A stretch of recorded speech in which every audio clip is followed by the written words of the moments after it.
Hello everyone, welcome back to another episode of the Dead podcast, episode 22. Myself and Blank are back in the building, perfectly on time, Blank. No delay with uploads, one after another as they always are, like clockwork. Yeah, you're so good at it. So good at it, so clean, so nice. Mr. Fresh, some might call you. Mr. Clean. Mr. Clean. Mr. Fresh also, now and again. Yeah. Mr. Clean's probably more like the nomenclature most people would go for, but I call you Mr. Fresh now and again. Mr. Fresh. There's some friends who do that too. You know what else is fresh right now? That's right, Deadlock. Pretty fresh. Fresh out the oven. They cooked up a very nice update. Super cool. We're a little bit late on the podcast for this, but I think it's because it's such a big update, we had to really experience it for ourselves. There's a lot to go through, there's a lot to work with. We're not going to read you the whole patch note as well because, we're not here to tell you a bedtime story because you would fall asleep, I reckon. I think I had to do it could still be a bedtime story. It could be. Yeah, it depends. You never know when people are listening. If you want that. It's optional, I guess. If you want a bedtime story, you can have that. But let us know because then we can do that separately, potentially. We'll do that on the Patreon. Paying for bedtime stories? Come on, dude. Yeah. That's the necessity. That can be a little added bonus. It can be a little added bonus. That's the necessity. Nice. Yeah. What could we put on Patreon? We put like how would you put the next podcast on the Patreon? What, ahead of time before we've even recorded it? Yeah. We'll give you the extras. Yeah. We'll record the draft. extras that we don't actually air that go on there. You can have them. Yeah. It's like a B-side tape. You flip it, play the B-side. That's where I'll say something bad or Jacky will say something bad. I don't know why I kind of dobbed myself in first there. That was rude of me. I shouldn't have done that to myself. It's fair enough. I should have more self-respect, actually. Maybe you were the one who did the problem. In the hypothetical, I think it's only you. It's only you. But luckily, mate, we've got good things to talk about in real podcast, not fake Patreon podcast. Because like you said, we got a big update.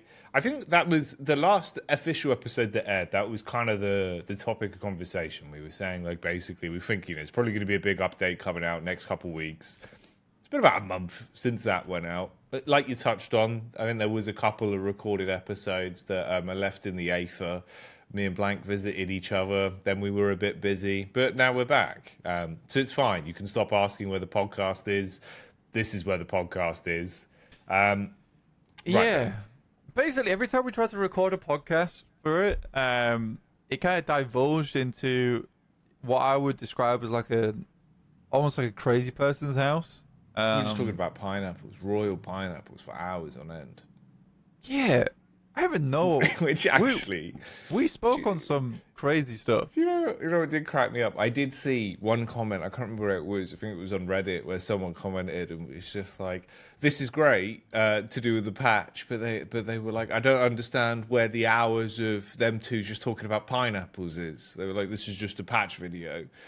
So there's some people that want the pineapples. See, it's come full circle. Oh, damn. So now they actually want that. So we not complain about the Reddit people because the Reddit person actually does want the pineapples. Thank you. Now Reddit man loves pineapples. You've actually redeemed Reddit man. Well done. I know. Crazy. Yeah. Crazy. Could have been a different person, of course, but that's what it is. Yeah. One of them hated it. Someone hated it. Someone loved it. It's a bit like similarly to some of the reactions I've seen to this patch. Although I would say generally, as a rule of thumb, I think this one, if you're unfamiliar, I think it's thumbs up. The shop rework major update, I think it was well received. Everyone seemed pretty happy with it. Obviously, that's the better part as well, as like you said, I suppose we've kind of actually had, it's been like a week, right? So we've had a week of being out there in the streets of the update, seeing what it's like for ourselves, getting our ideas. So we can give more sort of general, targeted, focused conversation here on a case-by-case basis, more so than usually, like you say, we kind of just go through them bit by bit. And we go, whoa. Yeah, that sounds interesting. Wow. But now we know why it's interesting, because we played it. Before we give it a bit of time. Dive in. Yeah, let it cook, let it stew like a soup. Right, what do you want to talk about first, then? I think we'll go through some of the various categories, but we'll start off with the big one, of course, that was the theme of the update and the namesake, which was the majority of this being basically everything in the shop got reworked, right? We had new item art go in, new design for the shop, new elements on top of that as well, quick buy system that's now really fleshed out. I don't use that, by the way. You're not using it? I don't use the quick buy system at all. So I was a firm kind of, why would I need that? I think for the first couple days, but then after really getting to grips with it and thinking about it more from a perspective of kind of new players, it is very easy, at least if you're following a good build and you know it's a good build, you're fine, because then it's pretty non-intrusive. Every time you're at a shot, you auto buy, like it feels good. Bing, bing, bing. Yeah. But I will say, it can get a bit confusing when it comes to generally, especially if you know what the build is, you're fine, because obviously you'll know how to make decisions in terms of selling low item tiers later or replacing certain items for other things, or if the kind of the build gets a bit messy in terms of where it's going. But I do think even if you're a new player, that's going to be so confusing, where you're just like, what do I sell? Because you've gone from just getting items randomly by pressing G or walking past the shop to now, are your eyes all right? I'm just crying, dude. The yawn. I had this yesterday. Cry. I did have this yesterday, actually. I went to the shop, I rubbed my eye, and then for the next hour, gone to the shop, just water everywhere, go to the gym, water everywhere. And I was like, what's wrong with me? I must have just looked like a madman, just crying the whole day. I mean, at least it was just one eye. One eye, actually, one eye is probably worse. Well, yeah, I suppose, because it just, And eventually you're like, did I get dirt in my eye? Like, what's going on? But yeah, do I need to go to the doctors now? This is problematic. Yeah, no, I just yawn and I cry. That's fine. What were you saying? So sorry. I'm saying, quick builds, quick buy. I think quick buy as an idea is a great system, and after using it more like generally for casual play or builds where you can trust it and rely on it, and you've played enough Deadlock to understand, I kind of know what these items do. I think it's fine. But it's that late portion of games where you have to make decisions of trading some items out because they're low value or low tier, right? I think for newer players, they're not going to know what to do and just always click the box on the left-hand side that says lowest tier, which kind of works to some degree if the build's like Orford, right? But I think that's the confusing bit that I would say with the quick buy system. But night and day compared to the old quick buy that was like you could just kind of queue up items and it worked sometimes. It's a way better system. It's got groundwork for the future. You are right. I mean, I just right-click stuff and just that's on my quick buy queue now. And sometimes I wouldn't buy them, but I think I got around that, and maybe in my head I'm like, it was a fine system because I was like, I just won't right-click the items I know it won't buy, which is not ideal. Right? That's not ideal. That's not ideal. So yeah, I think it is better. I just don't use it. I don't use it at all. But we'll see. You don't use it at all? You've never experienced just tick both of the checkboxes and gone, I'll give it a go? No. Okay, try it with one of your regular builds. Something that you do off by heart, like an automatic. If you're kind of playing like a default style build, you're not really switching it up in that particular game, try it out there. Make one before the game that you can just follow intently that way, where you're not making like optional item buys. I could probably do Dynamo. I have a little Dynamo build that I made the other day. I could do that. Yeah, maybe. I'll try. I'll give it a go. Just to see, because of the functionality, because then you'll see what I mean about like the UI and the way it works. Because I will say, I think inherently actually is a bit of a weird side tangent already. I think builds in Deadlock are in a good spot where, like, compared to Dota or something like that, where as much as the same functionality of, like, you can follow build guides, it's all right in front of you. It's at your fingertips. You don't have to be going to, like, websites and stuff. I think with Deadlock now, it's in a really good spot where it is quite easy to just do it and buy items and understand. I think the shop update succeeded in that way. Quick buy succeeded in that way in terms of what they wanted to do. And the build offerings got a bit more in depth. Especially if you think back, like, do you remember a year ago now, the very early versions of build making before we had the draggy boxes? Yeah. Oh, dude, horrible. Actually, horrible. If you made a mistake, you had to start again. I remember making builds and being like, the Dark Souls of builds. I've put an item in the wrong category. I guess I need to delete the whole build and remake this now. Yeah, actually horrendous.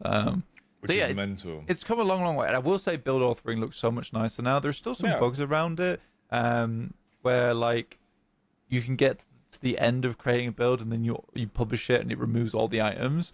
But there's stuff in there where, if you're one of these people, by the way, let me tell you right now, I love you so much. I love you so much. You are the best. We don't deserve you. And really, the community is just very lucky to have you around. People who create builds, annotate all the builds, and then they write paragraphs within the build of like explaining how to play the character. Like, guys, you've gone above and beyond. No one's paying you to do this, but respect that you are. You know what I think people should get? I know you can like upvote these things, but I think certain posts should, after a certain amount of like upvotes, should get like a little star. Like you get like a platinum star. Like, this is a great build. Use this build. That'd be good. That's true.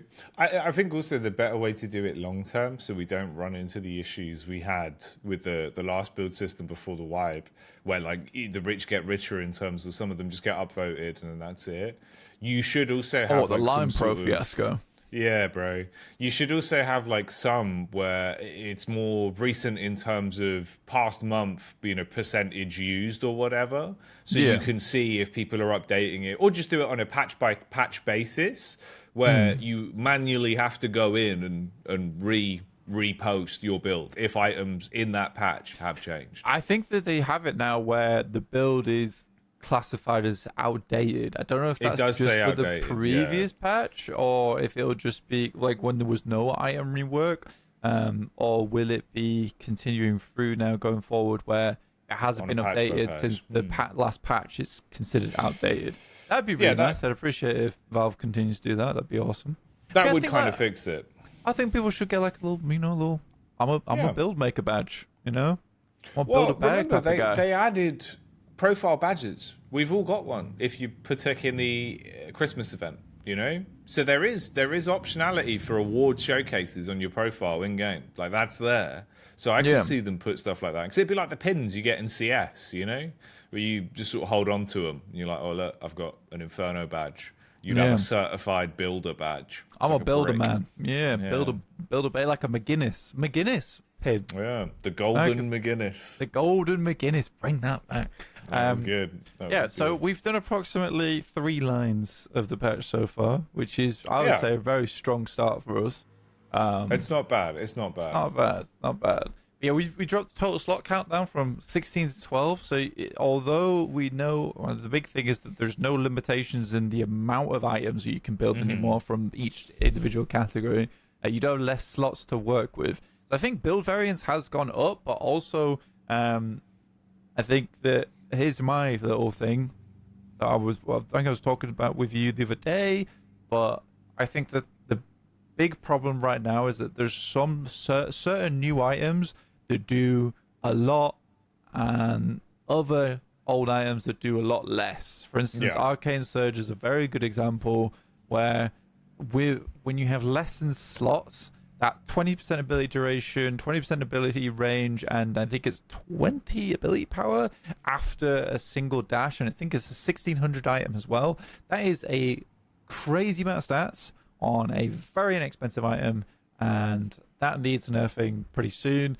There is stuff in the gun category where it's a lot of conditionals, whereas you look at Spirit and Vitality, they just do what they say on the tin a lot of times. So I think that's the only thing I don't like. I really like that there's less slots now and builds need to be a bit more focused in what you're doing, and there can be a bit more variety that way.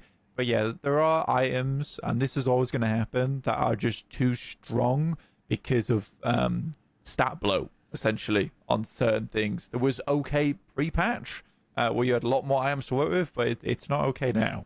So that needs fixing. But overall, I think 16-12 is much better. I've seen a lot of newer players been like, I get the item system now because there's less to build, and this sort of makes sense to me. Yeah. Well, because I think it was more... It took a couple of plunges in the Deadlock pool to get it, especially back towards the start. But once it kind of made sense, you had an idea of how it all worked. But yeah, I can imagine first time players coming in where you're thrown into it, and it's like, oh, I have categories within my items and also flex slots. Yeah. I can see it wipe through them off. But I think all in all, like, you can see the iteration of the redesigning the items, redesigning the shop, redesigning sort of the way stuff works. Yeah, it will come with its teething problems of people have been used to the previous idea for about a year, sort of now. And I think as much as it feels like people should know and be aware that Deadlock has changed a lot in a year and will still continue to change because we're still nowhere near the game being, in a 1.0 state. But people are very much holding on to a lot of, like, obviously the placeholder assets and the ideas at the minute. So I saw a lot of frustration with that. I think that was where some of the bigger teething issues came from when I was talking about reception of the patch, was like people saying that they don't like the art or that it's too confusing now. But it's all just visuals. I think it just takes time. Like already now, it's kind of, it doesn't bother me, and you just sort of get used to how it looks. And I imagine some of the artwork will probably still continue to be played with and become easier to understand. But yeah, I think it's good. I think in reality, the shop redesign overall was smart. And I think the only way that you could really potentially make it easier is if you kind of like gate kept where players go when the game's out in terms of what they're allowed to do, and like force them to learn the builds, one game at a time. I don't know, but the thing is, I also would be very annoyed if I was like, what do you mean I have to play bot games and can only buy X items to start? But something like that might be a good way to at least, are you a new player? Then you have to do the new player system. Yeah.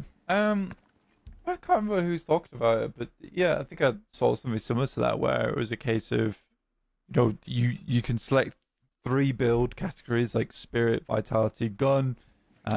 If you're a new player, and you just have to rock with that, and then it'll give you like something basic. And then the idea is you learn to play the game first, then figure out building later. And I think figuring out building later does come later in the game.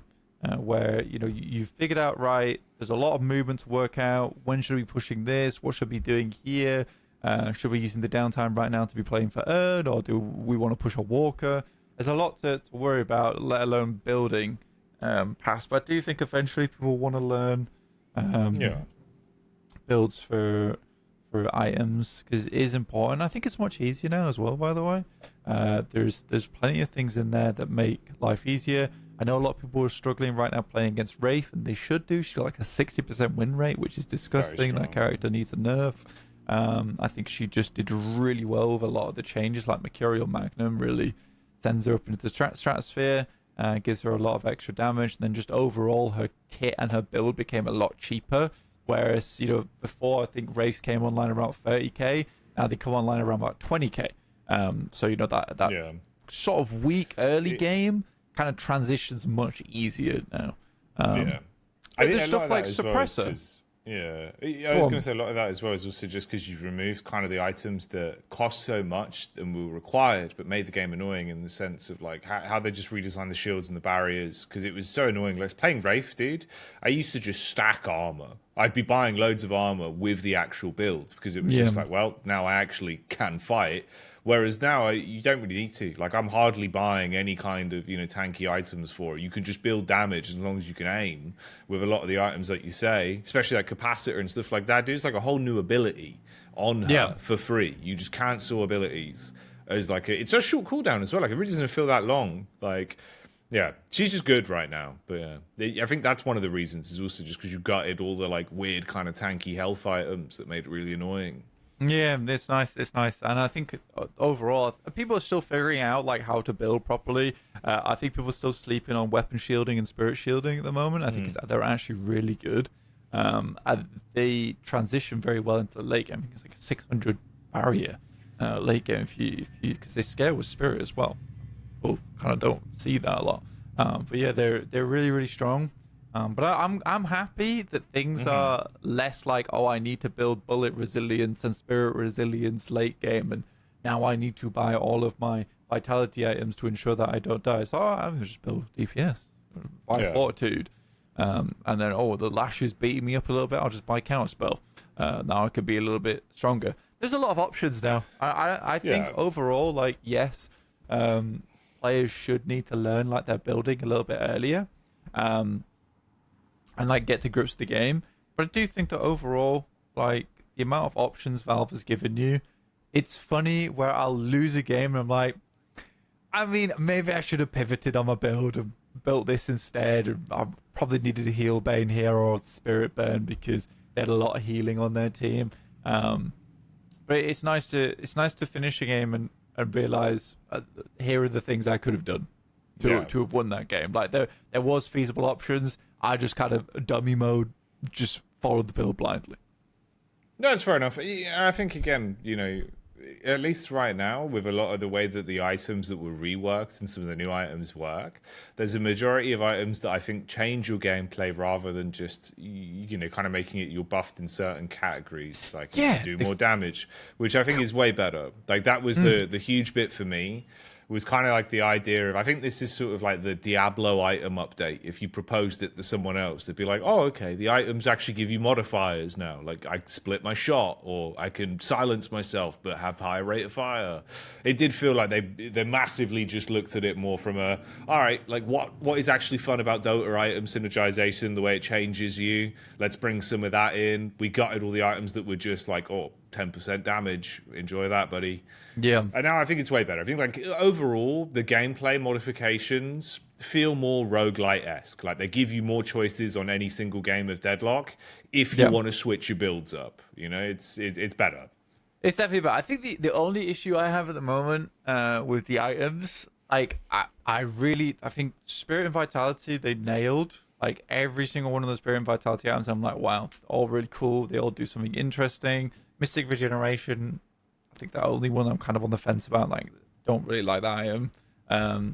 Again, I think most people know by now, if you've been watching the podcast, that I hate just sustain lanes and any items that make you so you can sustain forever in lane. And Mystic Regeneration is one of them. They have dropped I think they dropped a patch recently over it. It was only a tiny little nerf to it.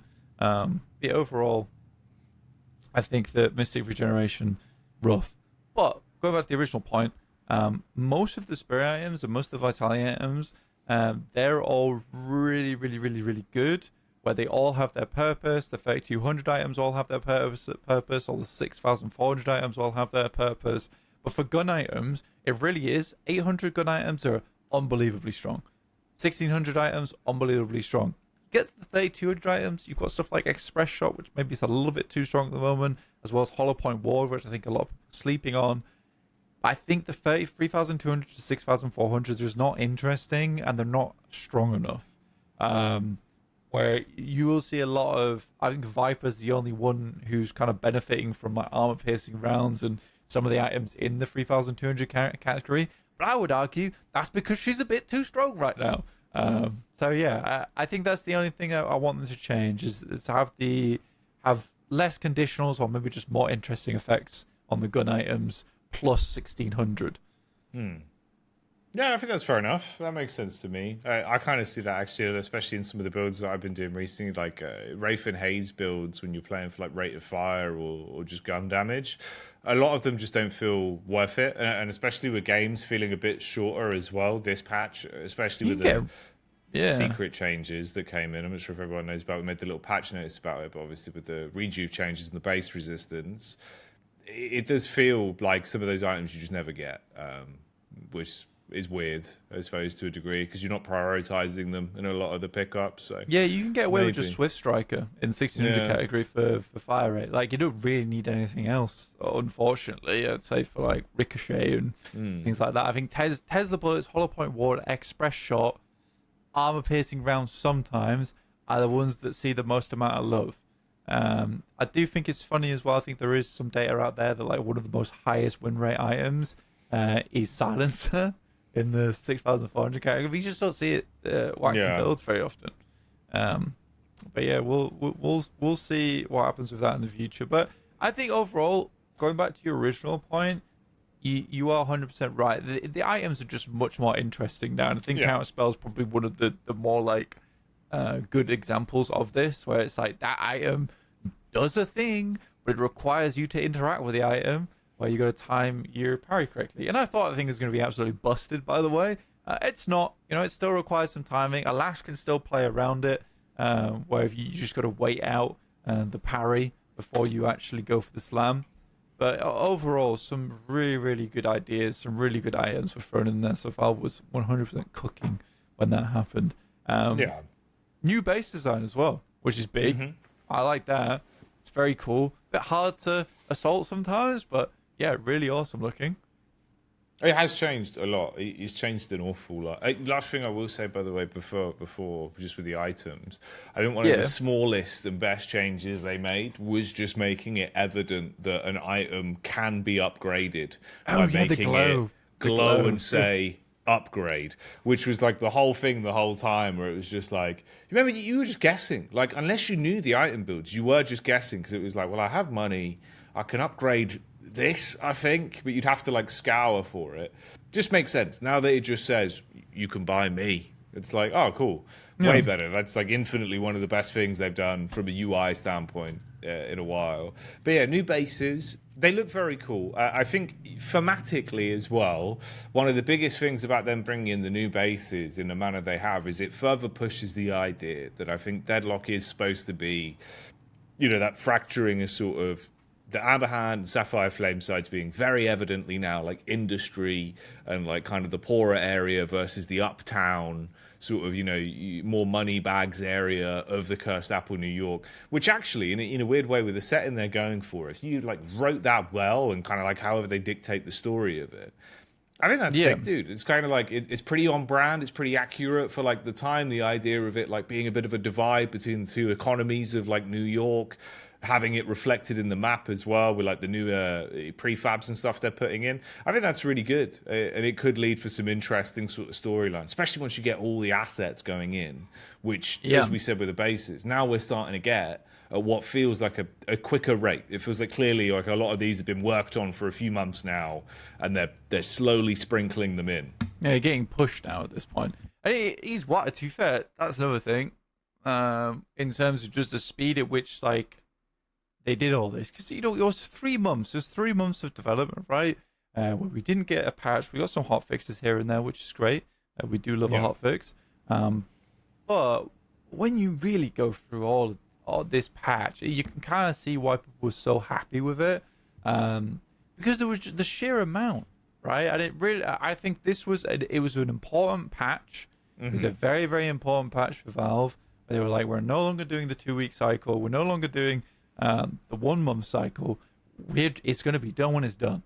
But it was an important patch because they had to show the public that once this patch came out, this was more efficient, and this was more effective, and that the public was going to be happier in the long run. And I think that right now, the idea is you come back, you play for a month if you're not hardcore about Deadlock, and you enjoy the new patch, then you go away and you wait for the next one to come through whilst you play other games, which is completely fair. But I'm glad that, you know, they took that 3 months and they just did a ginormous patch, like so much in there. And yeah, I'm really excited for the next one now because it does feel like, you know, when that next patch drops, it's going to be another huge amount of content thrown our way. But like you said, there's a lot of stuff been worked in on the back end as well, where I think that we kind of do not think about that stuff very much, where actually things might start to get a little bit rapid in terms of like completing the aesthetics of the game, because it feels like they've kind of settled on something now. 100%. I think the biggest sort of changes that we got with this was the hero outline shader, where you can see clearly there is an intention of like they want it to have a more comic book feel. They want it to have cell shading over all of the heroes. You look at how that looks on the new models, which they also bundled in, right? We got McGinnis, we got Dynamo, which already there, that's like a jump towards last major patch. We were kind of joking like, oh, what, we'll get one hero rework every major update. We got Abrams. This time we got 2. Who knows? Maybe we'll get 3 next time. Yeah, I think it's easier though, right? When they have an idea of what they want now, right? Now you've got a visual theme to follow along with, and I think that's kind of what we're getting. Where I'm going to be real. I really do think that when Deadlock gets that like public release, or whenever it is when Valve push the button, with how different the game looks now to it did a year ago, and sort of the way they're going with the new prefabs. Like if you look at the church, how that looks in sort of its art design compared to some of the older stuff. You look at the new models, you look at the hero outline shader. I think the game is going to look way more like a comic book. I think it's all going to sort of come together. Even certain screenshots of the game now, it has such a different look with some of the new lighting and sort of the changes to the shaders that went in. So I think it's going to look really cool. I think it's going to look sort of like a Hellboy game when it's done. Yeah, I mean, it's so funny. Like I fell in love with the game like a year ago, right? And it's just funny with the more I think about it, I'm like, wait, it totally makes sense why I love this game as well, because huge fan of like movies like Priest, Constantine, Hellboy. I'm like, wait a minute, this is kind of just like everything that I've really enjoyed in like pop culture, just thrown into a game. And I'm like, yeah, it does make sense why I enjoy this now. Also, it's a MOBA, so yeah, I don't think I'm gonna be playing anything else for the rest of my life, annoyingly. But yeah, I really, really do love the game. I'm glad that they stuck with this art style as well.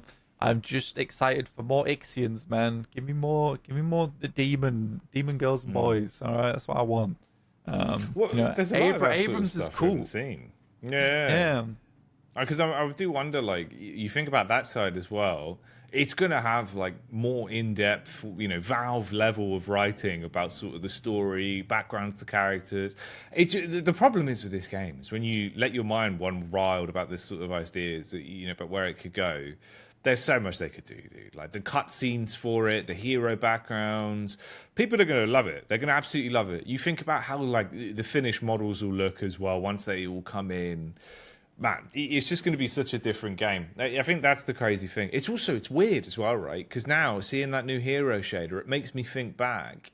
You remember, this was months and months ago, but there was a point where Deadlock had kind of a very realistic sort of lighting shader to it, and everyone had depth and shadows. Yeah. And then they changed it where it was a blanket, like everyone's illuminated, it didn't matter where they were. And they reduced all those like bump map textures and stuff. So at one point, I think they were debating, like, do we go with a really realistic, like art style for the game? I think that was the point where they decided to go comic booky, because they made everyone kind of Fulbright, but now it makes sense with the way the game's going. So it's interesting to think. I think this was a decision kind of, like 8-9 months ago, but now we're seeing the work that's been happening. It's still nice though, because it's still kind of gritty as well, though, in terms of the designs and stuff. And I hope they continue to like with that, basically, because I like that the lore is a little bit darker. Overall, it's a bit more mature in its setting, and I think that we do need more of that, because you got a lot of colourful games out there at the moment. Maybe a little bit too colourful. I mean, I'm not hating on games like Valorant at all. I do like their art style, to be honest with you. But yeah, I think that Deadlock is definitely the more that I would enjoy. And I think Valorant provides a very nice space for people who enjoy that kind of art style as well. But yeah, I wanted something further the other way. Yeah. So I'm glad Deadlock kind of fills that space. The problem is with that stuff as well is for some reason, there is just a way that Valve has been able to execute like, visuals and art design when it comes to the use of shaders and sort of how they make stuff look, that it feels so timeless and so easy to look at. Like TF2 still holds up today because it was never supposed to, it wasn't like they were going for, let's make it hyper realistic and compete with Battlefield. It was more, let's make an art style that won't date, It kind of like why WoW still looks all right, even with the new stuff. Because they adopted, like, let's make it a bit more cartoony so that we can have the visual fidelity hold its own that way. Which I think is way better. Whereas for me, Valorant's always kind of looked a bit like, 2D kind of Crayola design, the WoW of competitive shooters. But I think Valve just nailed it. So even if you look at CS, that was subtle in the way that they changed Counter-Strike. Like CS2 is a bit more cartoony and visually soft. It's rounded. It kind of has that sort of look to it. But I think it looks super pretty. I think that's just the thing as well, dude. Like Source 2 is an engine. It's kind of mad that this is how many years it's taken for everyone at Valve to now be doing some of their best work with it. When you think about how long they worked on just Source, and Source 2 was like a big jump of kind of, for a while, I'm pretty sure there was rhetoric coming out where, like, I remember an anecdote that was that Gabe Newell's son basically wanted to develop a game. He was talking to the Valve team and they were like, well, don't bother trying to do it in Source 2 because so few people at the company were actually like fluid in using really? the engine at the time. Yeah, they were like, just use Source, because they were like, it's, you know, everyone knows how to use Source. It's been around for a very long time. It's way easier. Whereas now, I think Source 2 as an engine and all the different branches have so many of the features they have had time to make and need, that you've got these use cases for them making, you know, some of their best games yet all over again. It's kind of that like, you know, when you're playing Civ and you get like a golden era. I think we've hit like a golden era. Valve are kind of popping off right now, and we don't even realize it because we're just seeing snippets from the outside.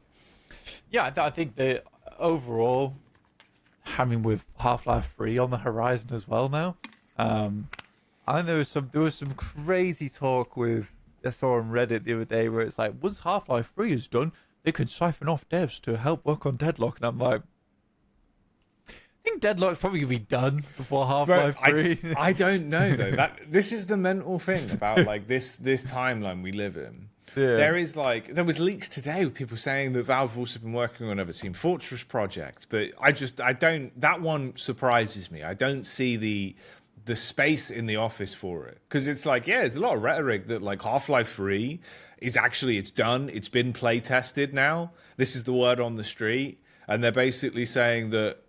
Valve could just at any point go, lol. Which would be like, you know what I mean?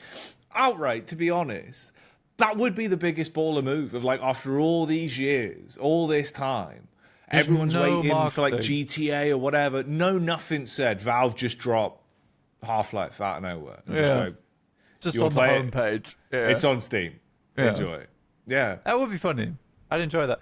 The thing is, who's playtesting that game? Because have they been locked in like a Valve jail until the game's released? But that's the thing. I'm pretty sure, like the way it worked. That's why I was saying it was always weird, like with the flow of how, you know, we got into Deadlock. You know, public forums, everyone's testing it. Valve are basically building Deadlock with the community, which is very anti-Valve rhetoric. But I'm pretty sure they have like internal playtesters, effectively people that are brought in. You know, kind of like on retainer of like the local Seattleites. I don't know what people from Seattle would be called, but you know, obviously, I imagine they go into the office, test the game, feedback, and that's like a routine. That would be a paid position, I would imagine. Yeah, and then because otherwise, like it would just leak. It would leak. You know what I mean? Give us your phones. Give us your everything. And now you may go in this room naked to play Half-Life 3. A Faraday cage. You have to watch a monitor that's being reflected through a mirror, so you can't, like, you know what I mean? Oh my god! Just check your eyes for any fake cameras. Yeah. Weirdly, I had a dream a couple nights ago that for some reason there was like a whole bunch of us that went to Valve, and we were there for like a Deadlock thing. But we had to get on a bus, and we're like, I don't know, we were at like a gas station. For some reason, we had to get on a bus to go to Valve, and we couldn't find our like wristbands. We're there in the queue, dude, and it was such a nightmare. Everyone's getting on the bus. It's like me and you just fumbling, looking for wristbands. And the Valve bus man was like, you don't have a wristband, can't come to the office. And it's devastating, absolutely devastating. I think it all worked out in the end. I remember getting food at the cafeteria. So amazing. Yeah, that would have really upset me, actually. That would have been really upset me. I know. Yeah. We never made it in our dream. Just stopped by the bus man. That would be hella depressing. You can't. You wouldn't catch me without that wristband. That wristband to my grave. That'd be attached. That'd be attached. But dude, they're nailing it. I think right now, for the entire art segment of this patch, no negative notes. Like, the game just keeps getting closer and closer to really kind of something sort of that gives you the idea of what it's supposed to be. I think that Gothic style. Yeah, I think for a while, like, a lot of people were like, the game feels a little bit claustrophobic. I think that's the only thing I would somewhat agree with, is that some of the areas did feel a little bit closed in. And I think they've done their best to work with that, and I think they've done a good job of it in terms of the map. But it's becoming less and less claustrophobic the more and more these buildings get worked on, where it no longer feels like I'm trapped in just the most depressing, boxy city, because you're getting like a lot of these buildings that are getting finished, a lot of these areas that have a bit more pizzazz to them, let's say, and it's really nice, and it makes the game look more lived in. I do think that a lot of the exteriors are looking great. I'm looking forward to when they start working on more of the interiors, because I know that basically church is like one of the few places where I feel like they've actually been like, let's really take a look at the interior here and get that finished, get that looking spick and span, and they've done a good job there. But there's still areas like the tier 3 camp towards Yellow Lane, depending on which side you're on. In the warehouses. Basically. In the warehouses, basically, yeah. That area does stink a little bit in terms of direction. I mean, it's just got a couple of shelving units here and there, and I'd quite like to see that changed in the future. But those kind of stuff, that they'll all come with time. But overall, if the interior looks anything like how the exterior is going, I think we'll be fine. We'll be absolutely fine. I think it's interesting because it's also, I suppose, from a game development standpoint, obviously right now it's probably easier to put those exteriors on and then just extend them if you move the interior rather than if they actually have like a whole idea. Because I suppose that's the other bit, is like trying to explain to people in a way where even justifying it in my head, it's like that room in the warehouse right now might be an entirely empty warehouse with just some boxes and a creep cam. But in reality, that could be a whole library or a whole bar or a whole, I don't know what, chef shop, butcher. That's the one. Butcher. Yeah. But you could have counters, like decorative things to jump over, things to break, more breakables that aren't actually, part of the ecosystem in terms of souls as well, dude. Like little tables and chairs, you dash your way through, and then that rubble's there. You know what I mean? Yeah, it'd be cool to have like little areas that you dash through, and it breaks something, and it opens up into like little vents that you can go through, stuff like that. Yeah. There's again, I think for Deadlock, it's really got a lot of untapped potential, where they can keep going with it. I think they just keep showing us that there is more potential to this game whenever they do that stuff, which is nice. Dude, it's also, imagine potentially how good things are going to look when they've done with the surface layer and they start focusing on the underground, because the underground hasn't changed much. Like those tile walls, lighting a little bit, but there's it's not still changed. neon prime assets in some of those areas as well. So that needs change. I mean, the little sumo guys on the wall, that's straight up from Fish Market on Neon Prime. So that stuff all is going to get changed, and it's going to look really cool. I imagine that once they look at that, the game's going to feel a lot more fleshed out, because you do spend some time underground. Quite a bit, actually. There was a lot of game feel optimizations as well this patch. You can definitely feel it. Other than the optimization, where optimization feels good, but if any of you experienced the games in the past like couple of days where you were getting CPU peaks of 1,500% and it was actually impossible to play the game, I think that should be fixed now. I think that should be now fixed. That was a server side thing. That was like, at least that was in client side. That was server side. But we had some awful 20 minutes of slowly running in a line, lagging. Oh, and it is crazy. I will say that there was quite a few bugs that came through this patch, which is somewhat fair enough. I mean, it's like a huge patch to push, and you're expecting some bugs. I mean, it wasn't a buggy mess. But there were definitely some weird and wacky and beautiful bugs in there. I think just the other day there was a fix that came through for Dynamo. I'm pretty sure it's fixed, and I'm okay to talk about it now because it is fixed. I'm not going to be spreading bug abuse propaganda. But basically, I'm not going to actually even explain the bug. There was a way that during one of his abilities, you could do something that would make you invisible for the rest of the game, and that would affect anyone that he also used that ability on. And so you're getting people loading into the match, and then they would be invisible for the rest of it. And I've had people just leave games over it, and then people just laughing, saying it's not their own account. There were a lot of game-breaking bugs, which causes big problems. There was the split-shot armor-piercing round bug as well, which was fun for a small while. I definitely got to test it a little bit before I realized probably shouldn't be following this build, because this is not a case of this is my core items and I should rush this. This is my core items because it's a bug. And you were deleting people in 2 seconds. So yeah, a lot of bugs. Weird and wacky and beautiful bugs, but that's why we're here in the playtest. No, exactly. I mean, that's fair enough. That's going to happen. Fast fixes, though. Yeah. Fast fixes. they've been popping off. Like Yoshi, clearly, it feels like he doesn't sleep. He's been sat at home just shipping updates all manner of hours. Like it's mad. Yeah, they fixed a lot. Like it came out with maybe on hand 10 sort of red alert bugs of like might want to have a look at this. And one by one, it feels like we've had update after update. And even with those updates, we got that smaller balance change as well, where, like we were saying earlier, everyone kind of alluded to it, but they shipped that update that was basically just 30% resistance for troopers inside a base. So if the enemy troopers are in your base, they're going to be more resistant to the damage output from you, making it harder for you to clear that wave of troops, making it easier for the other team to theoretically end the game if they get that far. Then you made rejuve last longer as well by an additional minute. So now the respawns and rejuve expiring kind of line up in an interesting way.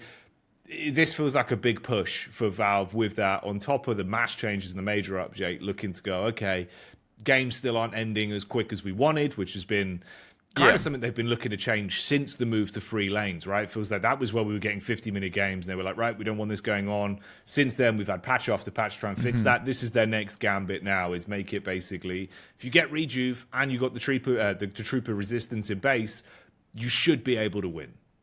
Yeah, I mean, so funnily enough, that is where I'd like to see the game go more and more, because I hit Ascendant recently, which was fun, which was cool. I was Ascendant at the start, and I immediately got shoved back down into Archon, which I deserved at the time, but working my way back up again. But it feels like the difference between like those ranks are not really skill based until you get towards like higher terrace. It was more just like how well you can farm the map and your macro, honestly, because I don't feel like I'm too much more skillful than I was back in Archon, but I feel like farming the map, I do a lot better. Macro is a lot better. And I think that's sort of the issue, where you can just macro and farm your way to a win, whereas someone who's quite good at the game and getting like 14 kills just can't really outright kill a Wraith who's on 1 kill, 2 deaths, and 3 assists, just because she farms boxes, breaks urns, and farms the jungle better, which is good, and that's a necessary thing. But again, if you've owned your lane and own that portion of the map, you should be able to push that into an advantage. So I am glad that they're trying to make ways at the moment where, if you're ahead, you take the rejuve, you can win the game off the back of that. And I hope they lead into that a little bit more into the future, because it does get a little bit stale where you get into a game and you're up against a haze and you know that haze is going to do nothing. So if your team doesn't really press the advantage early, and you see the haze slowly ticking up to 35k and the rest of your teams are on about 27, you're like, well, this might be a lost game just off the back of, like, we've hit a time limit. You know what I will say, though, is the only weird one with that on top of things? I also feel like it's kind of hard to gauge right now rough match lengths in public play due to the fact that so many people just seem to ignore objectives now more than ever, which is bizarre to me when you factor in how squishy outer lane objectives like walkers especially are at the minute. It feels like you can rip through them. Like, I've been playing a lot of Warden recently, and we've been having, like, even inner lanes, like blue lane taking Guardian and Walker before like 14 minutes just by the use of ult and gun build on Warden. You just run at it, shoot it, and then ult it. But it's weird that I feel like it's always been a trend of Deadlock where you end a game and you see the one guy on your team, like Wraith, 0 objective damage, and you're like, what are you doing? Like, where have you been? But I can see that more now. Funnily enough, I think objective damage actually is bugged. I don't think it's displaying the right numbers, and I don't have any concrete evidence to show this, but I mean, there have been games where I've killed many objectives and still end up the game with like 500 objective damage, so I'm not really sure what's happening there. And I have seen like cases of Vipers doing 9k damage. You look at the damage breakdown, they've done like 47k, so I do think that that's wrong. Maybe it's misinterpreting like the modifiers or something. If it's amplification, if it's spirit damage, I don't know. Yeah, I'm not entirely sure what it is. But yeah, I think at the moment it's very dependent on your roster as well, like your team comp.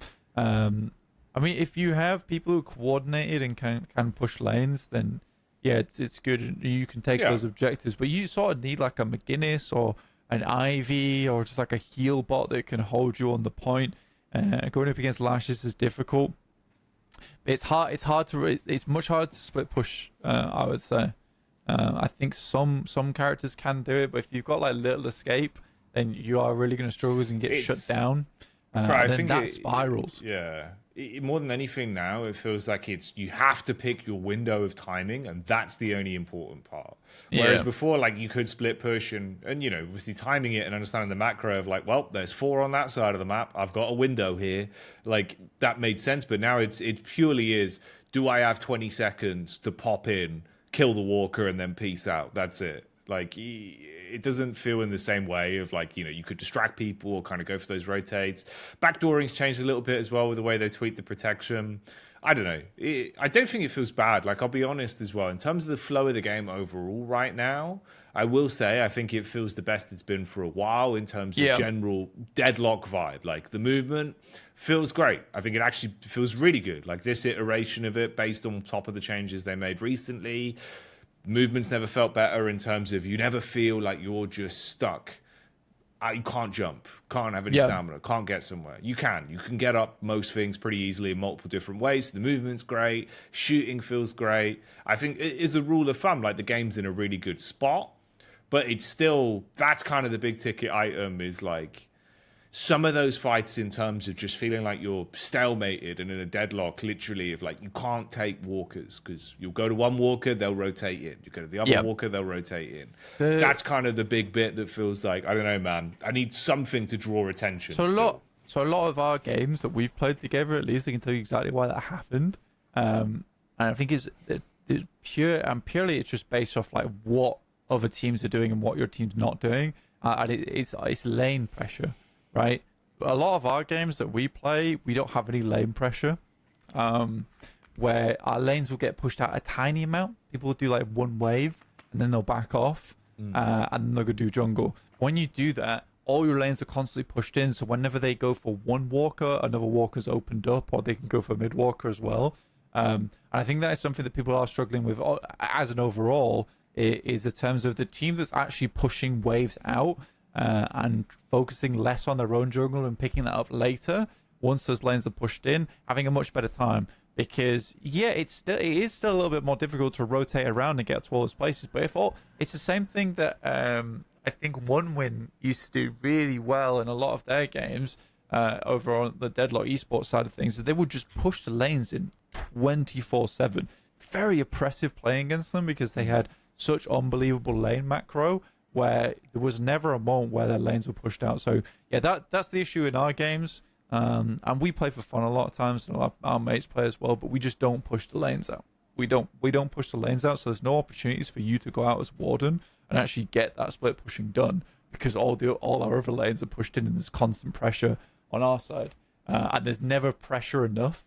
So for instance, like, someone could be pushing green and then you're pushing yellow. It's like they have to make a decision now. But if you're just pushing yellow, it's like, crap, they're all going to yellow to take you out.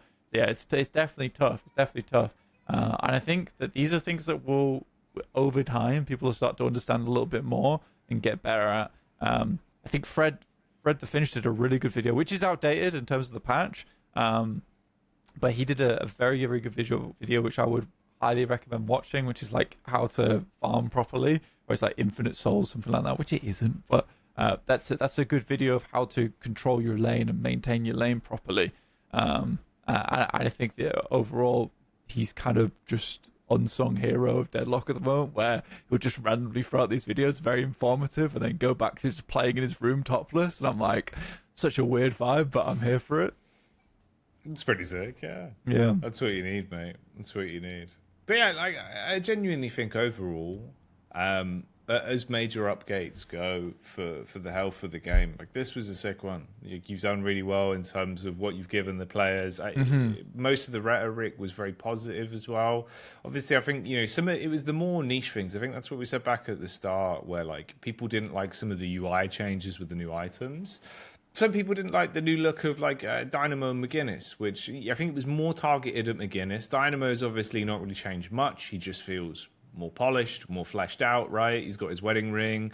The animation, something that I do like there is that they made it so the animations tie in as well. So like rejuvenating aura emits from his head and you see him light up. But in a weird way, they also then changed some of the other stuff, like the visuals for Abrams. seismic impact doesn't break the floor anymore. So the shatters in the floor and the kind of really over the top effect that made it look like, oh, he's like slammed into the ground. They've gutted that and just made it like a little dust cloud. So it's kind of weird. Yeah, maybe visual clarity or something like that. Maybe they're going for. Yeah, maybe. Who knows? I mean, there is a lot of noise in Deadlock fights. Like, there is a lot. And like, I think they are scaling some of that back. Because Ivy Kudzu bomb, like that needs to be visible at all times. You've got big cracks in the ground that don't necessarily need to be there after he's hit the ground. Yeah. That could maybe throw over it. Maybe that's what it is. Maybe it seems that would like make a lot nerf, of sense. but you only want the visuals to exist if there is a persistent reason for them. I guess, because those cracks are doing nothing other than visually appealing. It's just to make you think he's slammed that ground. Yeah, well, that makes sense. I didn't actually know they removed that either. It's bright outside at the moment. Yeah, it's sunny. It's sunny today. Yeah, it's interesting. The McGuinness one as well, I think, again, it comes back to what I was saying, where you've got people that have gotten too attached to not even placeholders for Deadlock, like placeholders for Neon Prime, assets that obviously weren't even finished for the originally cancelled idea that became Deadlock. So it's kind of funny that we have people that are just like, why are they getting rid of this welding mask? Yeah, please. It's like, it's fine, bro. It's fine. There's going to be skins. There's going to be skins. Like, the game's going to be out forever. There's going to be skins. It's going to make Valve another $1 million per week. Like, you'll buy a welding mask, I'm sure. You'll be fine. You'll be absolutely fine. And I think that is something important to consider as well, is that, there's loads of ways you'll be able to customize your stuff. I've seen some really good modded skins already, so if you really want to go back, you can go do that. And I'm sure someone will be happy to accommodate you there. It's so hilarious, actually, that we're in that era of Deadlock where right now the modders are making mods to retroactively bring back assets from Neon Prime in Deadlock as it gets more finished. Like, have you seen the old school shop UI mod? Yes, I have actually. I have seen that. I have seen that. I was going to say brings back the placeholder icons and just kind of like, and people are like, "This is great." The new items were scaring me. You realize that's straight from a website just giving royalty free icons, guys. You realize that, right? Like, I think it's literally like iconfinder.com or something, like video game icons, and Valve just used it. Why would they get rid of this genius design? Yeah, it's not even Valve's design, guys. It's just there. It's so mental. Yeah. But I do find that funny. But I guess it goes to show, like, honestly, Deadlock kind of has ascended sort of, the people, it kind of sounds weird, but like the people it's touched, like the people that have played it and really gotten into it, I think it has actually kind of, it's gone out there, you know what I mean? Like, it's got aura. They've done well. Yeah, they have been, as the kids would say, aura farming with this game. Giga Chad Max. Ooh, glory. Whoa, wow. Amazing. Yeah. Really rizzed me up with this one, guys. Mount Rismore over here. Yeah, so I think overall, it is a fantastic update. I'm excited for the next one. I mean, I think at this point, you're all aware that it's going to be a while. We see the next update. More than likely, we're looking at another 3 months of setting. Maybe we'll call it 2.5 months. I think even if we all just compartmentalize it as, let's take it 1 month at a time, and within those months, maybe we'll get a couple hot fixes, then maybe a content update. You keep doing this for the rest of the year, the game could be so rounded, it could be so smoothly polished. I think in terms of polish as well, absolutely. It could be. I think, you're looking at a release maybe second half of 2026, something like that, or maybe even earlier, who knows. I'd like open beta to be coming soon.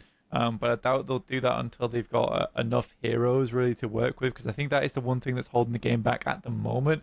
It is the lack of heroes, and I think a lot of people are speculating like what's the next thing they work on, because we've had the item rework, which I think most people already kind of guessed at beforehand, and then people have been thinking about, is it going to be heroes? Are they going to be doing the jungle? Or are they going to be doing map? And I think we've had map, we've had items, so it's between heroes and jungle, and I think I would much rather see more heroes added to the cast as opposed to jungle. I think the jungle can be worked on afterwards once you've figured out like a more consistent roster. Already the roster's fucking ginormous, by the way. Yeah, it is. Yeah, you've got more heroes than most FPS shooters like release with at the start, which is amazing.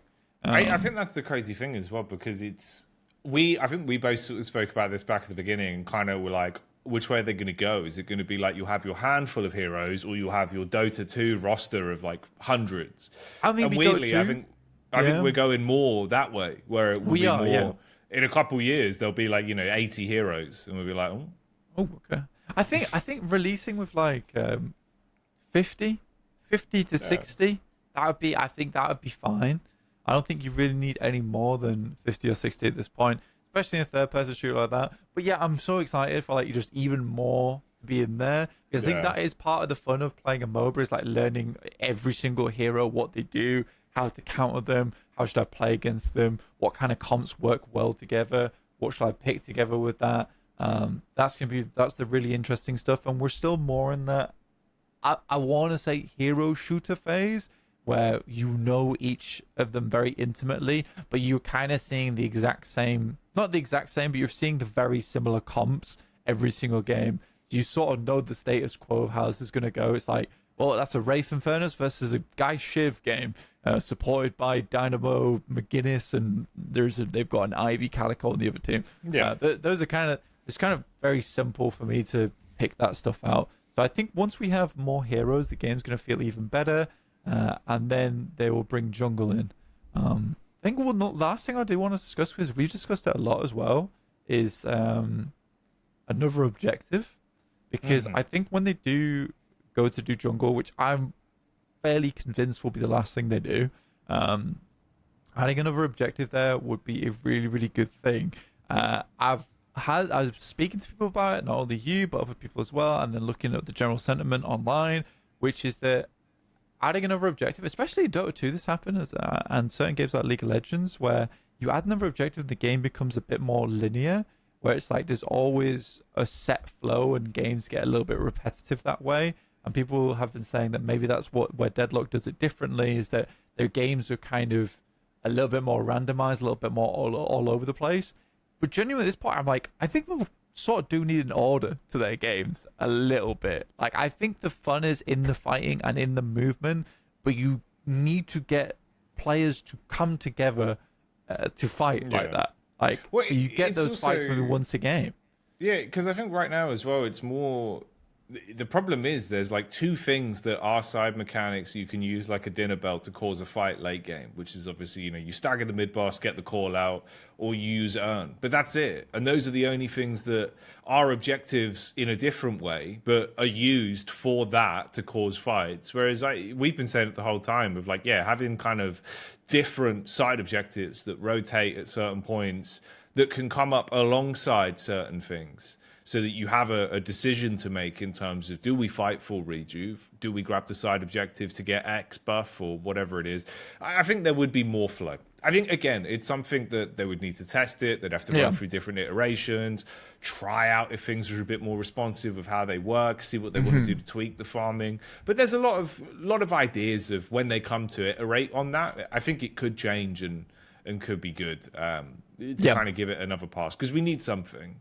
We do need, I'd say, a side objective or some kind of focus on seeing if you can tweak that part of the game. If it feels like shit, abandon it. If it doesn't, maybe it could be refined, Yeah, absolutely. Because I think that's what we do. You just need something else to fight for, or, even if they just rework the jungle, where it's like some of the camps have add a special ability, like similar to a power-up on your side of things.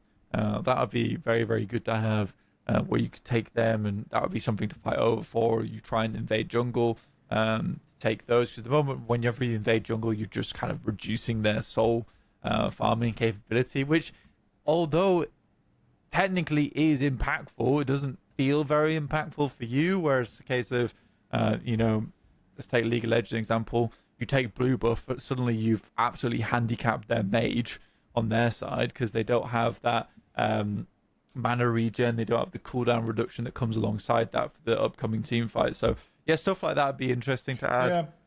We'll see what happens. It's interesting with that as well, because you take it all in though, and it feels like, in a weird way, maybe the philosophy of how they're designing Deadlock is that they do want it to be a little bit more forgiving in sort of those moments. Where even now, if you think about like how quickly power-ups spawn in, with the spawn time now being reduced to even earlier, and like they last a good while as well.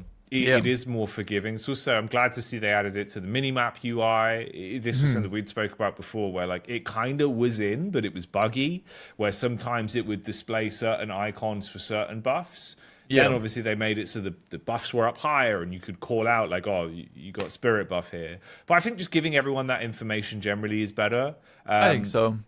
I think stuff like that is what Deadlock seems to be doing, though, where they're just trying to make it more, the bar for acceptable level of understanding is in the middle, and everyone can grasp it. It's not like you have to be up here to even get into the game. Like, sorry mate, you can't come in, you don't know what you're doing. It feels like you're allowed in, you can give it a try, and then it's like you can push for there's more. The skill ceiling's high, but the skill floor is enterable. I think that's the good thing about Deadlock right now, at least. Which is something they had to do, because you've got a MOBA and a third-person movement shooter at the same time, like mashed together. Both of those have super high skill ceilings. You had to bring one thing down. That's what they've also focused on, where like we lost a bit of that, and I feel like it kind of slowed down. You moved from 4 lanes to 3 lanes with a movement where it kind of didn't feel the same, weren't as much verticality, you weren't able to bounce off stuff. I think this was the ultimate like fuck you patch to the people that were like, oh, they're killing movement. Movement's not fun anymore. Because it feels like they went, right, all the items that are required to make the gameplay loop or the game feel better, now you just have them by base. You want to spam wall jumps, you want to bounce off things, you want to not really worry about stamina and use it generally more just for dodging in fights rather than like mobility. Cool, now you can. Also, we made it so you can slide every time you mantle. Enjoy that. And it's like, this is sick, dude. It feels so clean. It's so crisp. Every time I play the game now, it's like my ape brain in the background is just watching me play, enjoying the way I move, and it's like, oh, look at him bounce off that wall, now slide. Yeah, good job, you know? It just feels really fun to play. I think that's the one thing where I was so worried at a certain point in Deadlock's development, they might fuck up the movement and gut it and make it boring. I think they fixed it. But they haven't. They've made it better. And I saw people annoyed about the movement changes. I just don't think they're used to them. Because I've gotten used to them, and I would say, hands down, this is the best that movement's felt for me. And it's still skill-worthy. It still takes skill. Yeah, I think my favorite thing about it all is that there are videos coming out now titled "Getting from Yellow Lane to Green Lane, No Stamina Used." Yeah. And they're like doing speed runs across the map of like sliding against walls and then jumping off. I think the wall slides as well is really cool. I think a lot of people have been putting onto too much at the moment. Like, wall sliding's fantastically fun, and I hope there's more locations on the map where they open that up to be like areas where they strategically maybe put one building here and then another here and then another there, and you can kind of bounce between them like so, because that stuff's really fun to do. And you just making the skill cap even higher. Well, not even skill cap, because it's not super skillful, but it's just fun. It's just fun to do. I think it's also just movement as a mechanic has been so ignored by the games industry for a long time. Like, we had a lot of these in-depth skill-based movement techniques years ago, right? But they kind of went away. Whereas I think now we're in that era of gaming almost where, you know, when we've gone through the iterations, like you look at how Call of Duty's developments changed, and they were like, right, let's try take elements from hero shooters. Let's try give them elements from this. It feels like even with those games now, the modern gamer is caught up to the idea of like Quake level of depth in their movement. And now they really like it, which is sick. It feels like we've reached the point in the industry where we're allowed to be trusted with like in-depth movement techniques. And I think Deadlock's actually doing it the best. That's the weird thing is I think like hands down, dude, for a third-person game, like they've straight out nailed it and given us kind of the best movement in terms of chaining the different interactions of movement mechanics together in a video game right now. Like I think the mainstream world hasn't even clocked onto it yet. Because it's not something they're focusing on. You know? They're just not focused. The main thing that's been focused on in terms of the news is secret playtest, and it's a MOBA. but it's third person. It's like, no, the movement's actually insane. And like the actual gunplay and the fights feel really fun overall. They're nailing that side of things. I don't think a lot of people give it enough credit for that at all. No. But yeah, overall, I think from here at Dead Air, we really hope you've enjoyed the patch, because we have. I think that we're going to be very happy to keep playing. This is one of those patches where I think that I'm not going to give it a break maybe 2 months in. I'll probably keep playing it until the next patch, just because it's very fun. I want to see how far I can push this time around. But yeah, if you also I will say this before we head off.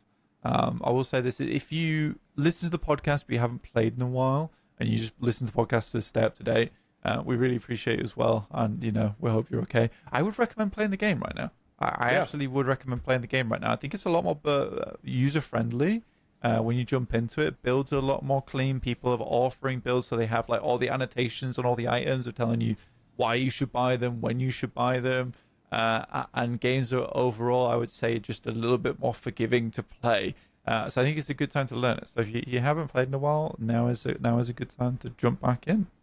No, 100%. I think this is the patch that should bring a lot of people back to Deadlock. I think you had a bit of a slight updraft, like with 3 lanes, but this is the one that I think really has a lot of the meat and potatoes that people would want. The map looks so different, just in terms of visual styles. There's more there. You're starting to get those fleshed out hero rosters. I think even just in terms of the statistical changes in this patch as well that they've made, a lot of it generally has better optics for the future. One of the quick ones that obviously we were talking about a lot before was also kind of like, the laning interactions were sort of denying confirming souls. I think they've made a great change there. I love the fact that now at least you always get that bullet back. If you confirm, if you deny, you always get refunded that. We spoke about this a lot, where I was like, maybe they should add like a soul bullet that only works for confirming cert denies, because it was a real hubbub of balancing those souls in lane. I've seen some people complain about how the souls operate at the minute. I actually think they again have made them kind of the best they've been in a long time. I think they feel really good right now. I think it's visually clear. You can't just pre-fire them. Getting the bullet back means that everyone should kind of in-depthly learn in their brain, I should always be doing this, whereas before you were kind of penalized for going for souls. So I think they've solved that bit. I think souls generally feel better. Laning feels a bit better. Objectives don't, in a weird way. They kind of fall over sometimes, though, off the back of it. But I was really happy with that. I think the laning phase initially has gotten a lot tighter, and those changes to souls are super appreciated for me. Yeah, 100%. I think there's still stuff to be worked out on, and there's always going to be some little creases in the game that need ironed out, and that's fine. But right now, I think it's the best that Deadlock's felt in a long time. And I think a lot of people can attest to that at the moment, especially even at the high end. Like, people are very happy with how games are turning out. But yeah, very much just want to hammer home that sentiment. If you haven't played in a while, please play. But until then, we'll catch you guys around. And I hope you enjoy the podcast. We'll be back soon for another one at some point. We hope. Potentially next week. Yeah, maybe. We'll keep them regular. We're always on time, so don't worry. But yeah, a great patch. The shop rework update, it's out now. It's been out for about a week. Get on it. Get back on that. We'll see what they do next. But all in all, like Blank said, Deadlock's looking good right now. The games are hot. Things feel responsive even. And that's kind of it. So get back out there. Get in the cursed apple. Hope you've enjoyed this episode of the Dead Air podcast. We'll see you next week, probably. Bye-bye. Bye-bye now. Bye-bye. Take care. Don't let the door hit you on the way out.